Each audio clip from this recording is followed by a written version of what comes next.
Hello friends, आपका फिर से एक बार स्वागत है हमारे YouTube चैनल टेक्निकल पंगू में। तो आज हम बात करेंगे कि अगर आपने फ़ैन का सेल को चेंज कर दिया है पर फिर भी पहले वाली बात नहीं बन रही, पहले जैसी स्पीड फ़ैन नहीं दे रहा, तो उसका रीज़न है कि इसमें के अंदर जो बैरिंग होते हैं वो जाम हो गए हैं। और जब आपका फ़ैन चल रहा होता है तो इसके अंदर से कुछ घिसने की आवाज़ आती है, जैसे कुछ जाम हो रहा हो और इसके अंदर कुछ लग के चल रहा हो। तो इसका सल्यूशन आप घर में बहुत आसानी से, वो भी 1 मिनट के अंदर अंदर कर सकते हैं। तो अब हम स्टार्ट करते हैं कि इसका सल्यूशन क्या है। तो आप देख सकते हैं कि हमारे फ़ैन के अंदर से कुछ घिसने की आवाज़ आ रही है, जैसे हमारा फ़ैन जाम हो रहा हो।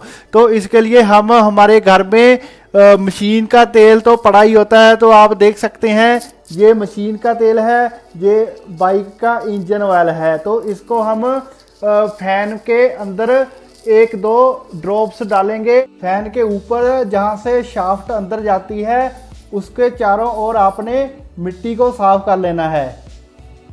अच्छे से साफ करने के बाद आपने मशीन का जो ऑयल होता है उसकी 2 बूंदें डालनी है, सिर्फ 2 जो 3 बूंदें। और इसके बाद आपने जो बाइक का इंजन ऑयल होता है उसकी 1 बूंद डालनी है, सिर्फ 1 बूंद, ज़्यादा नहीं डालना।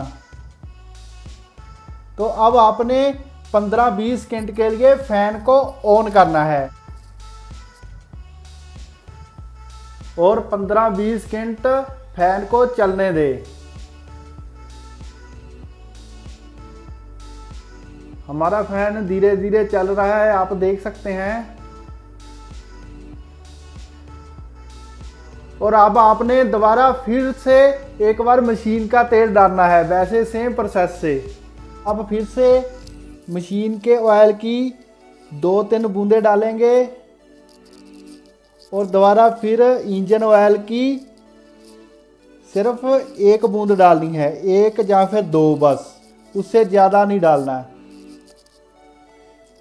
और मशीन का तेल थोड़ा ज़्यादा डालना है और इंजन ऑयल को कम डालना है।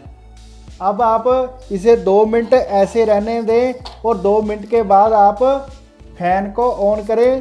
तो अब 2 मिनट के बाद हम फैन को ऑन करेंगे। तो आप देख सकते हैं जो पहले फैन के अंदर से बैरिंग की साउंड आ रही थी और कुछ घिसने की आवाज़ आ रही थी, वो काफ़ी कम हो चुकी है। और आप देख सकते हैं जो फैन की स्पीड है वो भी पहले से ज़्यादा हो चुकी है। तो ऐसी इन्फॉर्मेटिव वीडियो के लिए हमारा चैनल सब्सक्राइब करें। थैंक्स।